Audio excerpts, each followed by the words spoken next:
good appreciation luncheon for our poll workers that could not attend the victory. Kevin, good to see you. Sadly, we had an appointment in Harrisburg. Hello, Hiroko Robertson. Good to see you. So we could not stay to greet everyone, and we tried. We probably got about 70% of the folks. So roughly about 100 folks attending. Hello, Lisa. Thank you. Barry and Lycoming. You will see us all across the state this summer. Don't know what the delay is. But anyway. Hello, Jen, in 21st Century, and Tracy. I'm over on YouTube land. So I'm recording with Dick Morris on a Newsmax interview. And if you see me looking around or muting or stop talking, it's because something's going on this other phone here. So hello, Mary. Good to see you yesterday as well. Angela, what's up? Hello, Brandon, Vanessa. Hello, Becky. Becky, your name's not that hard to say. It's a great German, Grosskreuz, big cross. It's funny how Vish pronounced it yesterday. Okay, let me unmute myself. I didn't hear it too. Do it again. Okay. I think there's some audio problems, but it is recorded, so it doesn't matter. I can't hear it now. They had wanted to move this interview to 1 o'clock. Couldn't do it. I told them I probably have to cancel, so they're trying to accommodate me. That's why things are a bit rough, I think. Hi, welcome back. I'm here with State Senator Doug Mastriano, who is the Republican candidate for governor, having won the Republican primary 2 weeks ago. You know, Doug, everybody was so focused on the race of Oz against McCormick. But ultimately, the race that really matters to people outside of Pennsylvania is the race for governor of Pennsylvania. Normally, that wouldn't be true. Normally, we'd be more interested in the Senate race. But the governorship of Pennsylvania, in my judgment, is the absolutely crucial election to determine whether the election of 2024 will be honest or not. It literally, we need you to make sure we can elect the president we vote for. So exactly, and to frame this, and I know your great monologue that you laid out the powers of the governor, and as you rightly said, the governor in Pennsylvania actually appoints a Secretary of State, who on behalf of the executive branch oversees the manner and conduct of the elections, not taking away, of course, what the Senate and the House do, our General Assembly, of course, constitutionally. But that's a lot of power. In many other states, of course, the Secretary of State is elected with a unique election. So with Doug Mastriano as governor, you'll have somebody as a secretary that's going to have a mission and focus of ensuring that our elections are safe and secure, and that you can walk in with confidence knowing you have an equal say and an equal vote with each legal vote. And let's be specific about that. The Secretary of State is the one who decides who sits at the polling places on election day. He or she is the one who decides how signatures are verified when voters come in, whether to accept them or not. He's the one who decides which votes to count and which not to count based on compliance with the statute. He's the one who decides what assistance, he or she is the one who decides what assistance can be given to a voter, interfering with the franchise, but in helping them vote the way they want to vote. And those are right. He's the one who decides who gets absentee ballots in the mail and who gets mail-in ballots in the mail. These are crucial decisions, and it was these decisions that led to the shenanigans of 2020. It's really massive. And let's recount how far Governor Wolf and his secretary, one Secretary of State Bookvar, who I was a no on the confirmation because she was a partisan hack who really didn't have the best interests in mind for voting integrity. And then, of course, de Graffenried, who was never confirmed by us. So under Tom Wolf, the Secretary of State in 2019 decertified all the voting machines in all 67 counties across the state. And it was not because they were old machines. Some were brand new, such as in my county.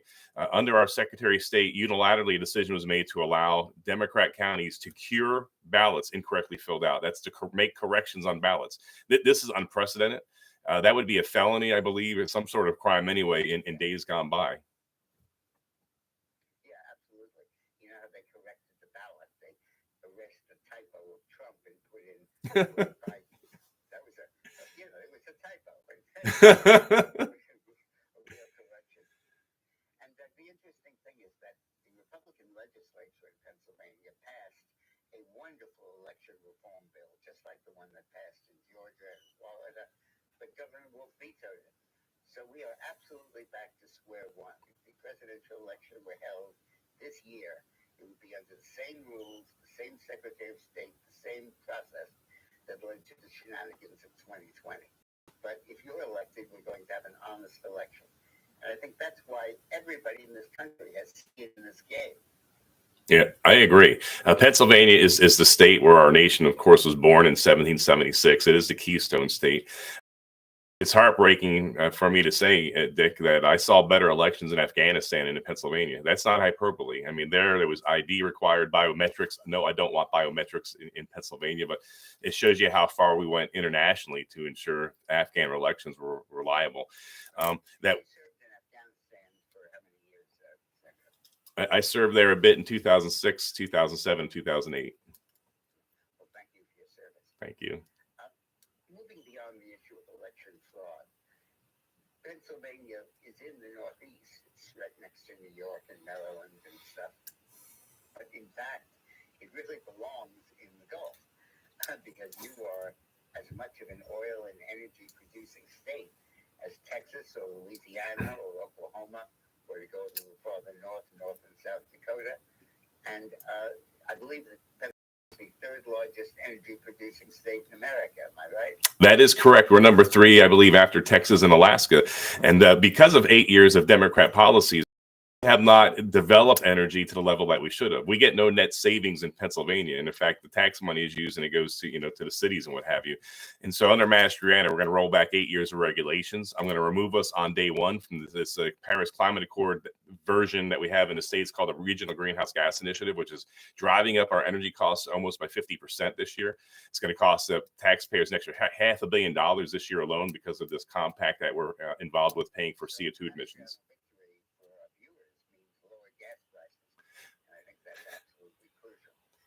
But my point was also that in those other states, governors are recycling the money into the state's economy in the form of tax cuts. There's even talk in Oklahoma of eliminating the state income tax. But in Pennsylvania, you just keep raising the taxes despite this massive influx of revenue. Yeah, we're literally sitting on a gold mine. If we develop that, we could bring prosperity to Pennsylvania. We could become the Florida of the Northeast, but even better with our energy resources. We have the potential to secure our allies from Russian oil and gas. I mean, there's so much that we're going to do. My goal is to make us number 1 in energy my first year as governor. We'll definitely give it a college try. I look at upstate New York, which is increasingly desert with everybody moving out, and upstate Pennsylvania between Philadelphia and Pittsburgh. And it's like they're two different continents. The one is awash in oil and gas and really prosperous. The other is a ghost land, and the only difference is that the governor in New York doesn't permit fracking, and now the governor in Pennsylvania wants to end fracking, and you'll turn that around. Yeah, on day one, we're opening up the lands. We're gonna expedite the permitting process here, and as I said, we're gonna remove us from the RGGI, and we're gonna make it so people want to come here. Businesses will thrive. Families will find energy costing less rather than more, and then Pennsylvania will assert its rightful place as a leader in the nation once again. Let me hit you with a pet idea of mine. I'm very sympathetic to parents who want to control their schools and do not want them to become laboratories for social scientists to vent their political and economic theories. I think increasingly the left likes schools because they cannot inoculate and indoctrinate the student body. But I'm thinking that it might be a good idea for a state to say that a majority of the members of every local school board must actually be parents of kids in school and must be chosen by a separate vote of parents of kids. What do you think of that? I think that's a fantastic idea. And just yesterday, I introduced legislation not really in line with that. I'll have to look at that. I love that idea. But also to have term limits for school boards, because right now we have many of the people serving for decades and hard to vote them out because of name recognition. So we're looking at limiting terms of 4 terms as a school board member. That's great. And the other thing you have to do is have the school board elections on a regular election day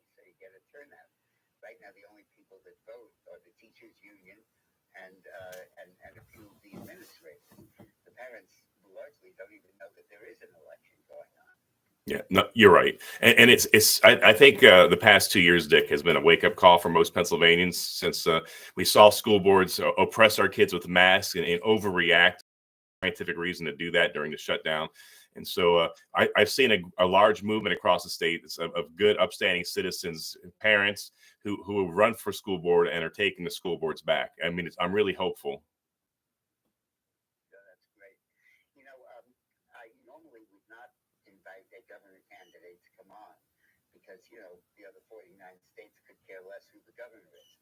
But in this case, those 49 states need to realize that unless they can get a good governor in Pennsylvania, they can't get a good president of the United States. And thank you so much for coming on, Doug. I look forward to having you back as governor. Thank you for having me back. And you had me on your premiere show a couple months ago, so it's great to be back with you. Hopefully I gave you a launch. See you later, man. Thank you, brother. There is no team. Okay. I think we had a little bit of problems with audio there. I don't think he was hearing me and some of those answers. Oh, well, can't stay on long. Great to see so many folks over here on YouTube. That's great. And of course, on my Fighting for Freedom page, just shy of 200. Lawrence says, get rid of Common Core math requirements. It's ruining my child's education. That's messed up. I was speaking with Dick Morris on Newsmax. Matt, great to see you. Thanks for a great turnout in Cambria County. Ada, great to see you. Love your idea too. Philadelphia was here.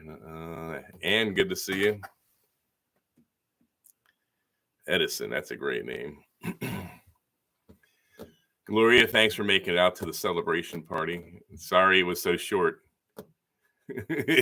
It was noisy and we had a run, and I think I made it to the meeting in Harrisburg. Revy and I made it just like a minute or two late, so it was really hard getting out the door with so many of our friends. Trying not to be rude, it's like we gotta go. Oh well. Thank you for the pen. That was fantastic. Emily, what's going on? Great videos you do. Tammy, it was good to see you always as well. Jessica. So let me run. I hope everyone's doing okay. And so the past week and a half, we've been, of course, a bit of reorganization for the central team, because obviously the team needs to expand a bit and change a little bit to fit our needs for this next general election race. Much will stay the same, though. Hopefully that makes sense. Adjustments have to be made. But much will remain the same, especially at the volunteer level. Still have a need for a lot of volunteers for door knocking and other, like manning the polls. We have a ways to go here to have a better presence at the polls. I'm happy with what you guys did. Fantastic. Thank you for those that stepped up. We need to grow the team a bit. But we have some time to do that. Asking for our hardworking volunteers and to make sure you do take some time off the next few weeks here to reset and re-engage with your family, because we have a 5-month run ahead of us. And so please take care of yourself and your family. Thank you, Matt. It's always good to see Matt Bellis of Free PA. I'm sorry, Reopen PA. Sorry. Reopen. Over 2 years ago, that first rally he put together in Harrisburg really sparked helped bring attention to the problems and plight of the people in Pennsylvania and sparked a movement. So Charlene and anyone else asking how you volunteer, go to dougforgov.com and click on the volunteer link, and you'll fill out your data, how we contact you, and then you get to select what would you like to do. And you'll see a list of things there, a whole bunch of categories, door knocking, phone calls. I'm trying to remember off the top of my head, while working a poll. I even asked that there be a slot for like things kind of, unusual photography, videography. I mean, if something is not on there that you're good at and you think our campaign could use, please, other, and fill in the block. There's a lot of needs. And we have to. So I collected, thanks to your hard work, about 600,000 votes. That was 44% of the votes in a 9-man race. The most contentious and hotly fought over primary since 1978. And we knocked it out of the park. I mean, it was incredible. With 9 candidates on the ballot, collecting almost half of the votes. That includes, $16 million, much of that being spent against me, personal attacks by other Republicans. We never went dirty. Of course, we see Mr. Shapiro has already gone extremely negative on his extreme far left policies. So with this Democrat economy and the collapsing cultural situation, and with the problems in schools and the shutdown and all that associated, the environment's very good for us, of course, in the fall. But we're going to have to work our way so hard. We're going to have to make sure we get so many more votes in the Democrats so we don't see this kind of garbage that's going on in the Senate race, or what happened, in 2020. So we're going to need a huge, massive turnout. Everybody from every county, whether you're in Forest County or Philadelphia, we're going to need a massive turnout. We're going to ask for your help to support events and whatever else you can do. And of course, fundraising continues. If you're able to donate, please do so. You go to dougforgov.com. There's a link there to donate online. And obviously, our needs are great. So thank you for standing with us. We wish you guys all the best and have a great afternoon. And I'll be checking in and out from time to time. The best is yet to come.